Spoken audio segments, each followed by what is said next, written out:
इंसानी ज़रूरतों के हिसाब से सबसे मूलभूत सुविधा होती है रोटी, कपड़ा और मकान। इससे बड़ी एक और सुविधा होती है जो इंसानों को ज़रूरी होती है, वो होती है स्वास्थ्य की सुविधा।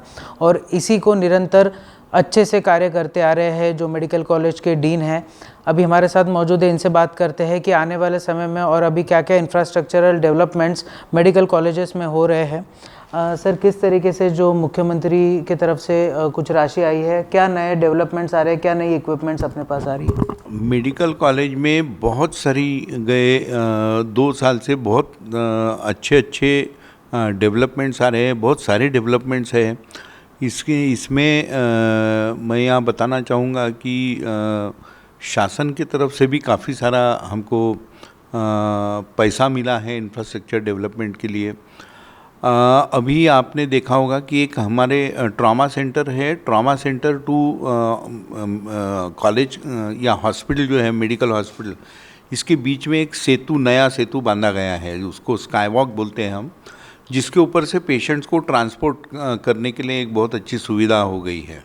अभी पेशेंट को स्ट्रेचर पे से, रास्ते पे से जाने की ज़रूरत नहीं है।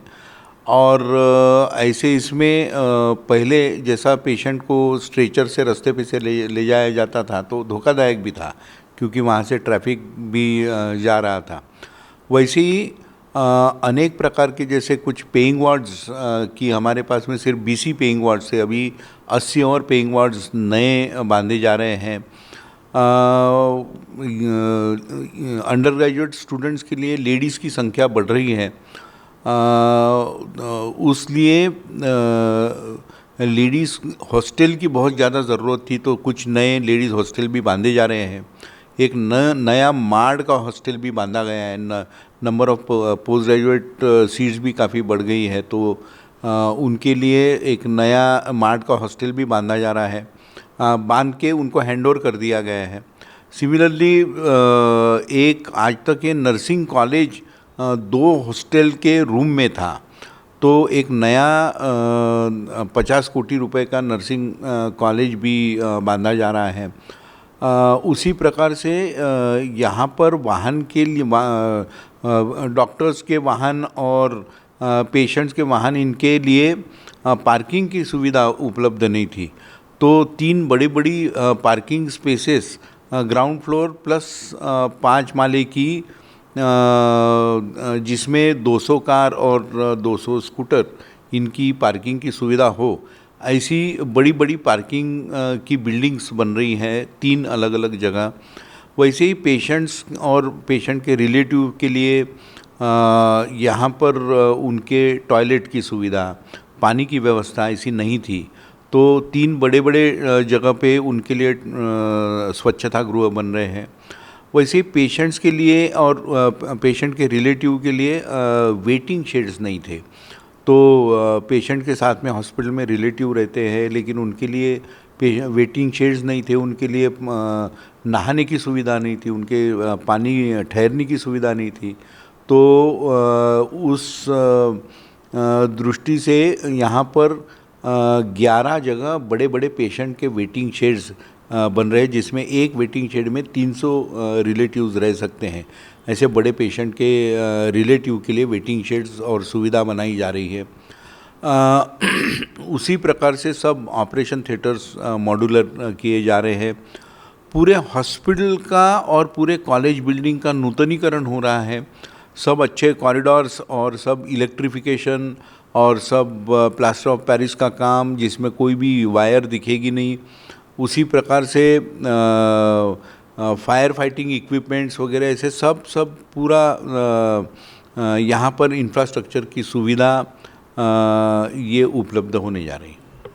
सर, जिस तरीके से हम लोग पेशेंट्स की बात करते हैं, लेकिन डॉक्टर्स के लिए क्या यहाँ पे लाइब्रेरी को डिजिटलाइज किया गया है, और लाइब्रेरी में जो मेडिकल जर्नल्स है क्या वो अपडेटेड है, किस तरीके से वो वर्क कर रहे हैं? जी हाँ, यहाँ पर कंप्लीट लाइब्रेरी हमारी डिजिटलाइज्ड है, सब कंप्यूटर्स है, और विद्यार्थियों के लिए काफ़ी पढ़ने की बहुत अच्छी सुविधा है, और सभी प्रकार के जर्नल्स और सभी प्रकार के बुक्स यहाँ पर इस लाइब्रेरी में अवेलेबल है। उसी प्रकार से पूरे डिजिटल लाइब्रेरी के पूरी जो साइट्स रहती है, जिसमें से हम काफ़ी सारे जाके वो साइट्स पे जाके किताबें हम पढ़ पाते हैं, डाउनलोड कर पाते हैं। उसी प्रकार से सारी इंटरनेट की सुविधा वगैरह ये लाइब्रेरी में अवेलेबल है।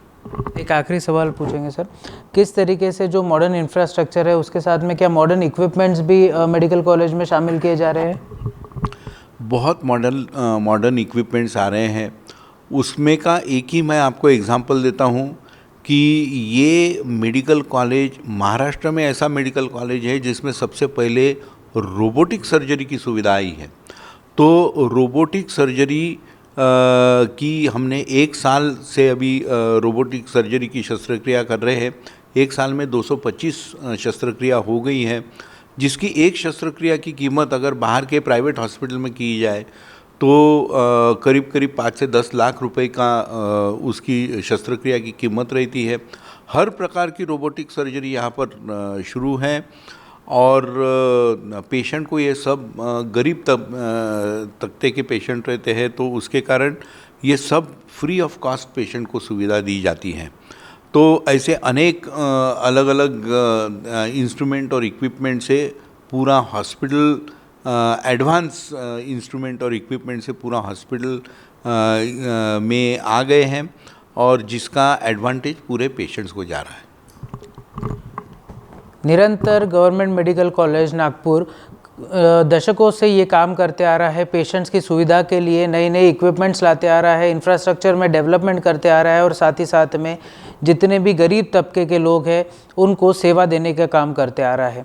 आने वाले समय में गवर्नमेंट मेडिकल कॉलेज किस तरीके से पेशेंट्स को और बेहतर सुविधा दे सके उसके ऊपर में बात कर रहे थे और उसके अलावा कई सारी चीज़ें इन्होंने बताई कि किस तरीके से लाइब्रेरीज़ को मॉडर्नाइजेशन करा दिया गया है, डिजिटलाइजेशन किया गया है और कई सारी चीज़ें आने वाले और समय में होने की आशंका जताई जा रही है। वीडियो जर्नलिस्ट प्रवीण सूर्यवंशी के साथ मैं शांतनु अग्रवाल, महाराष्ट्र टीवी 24 नागपुर।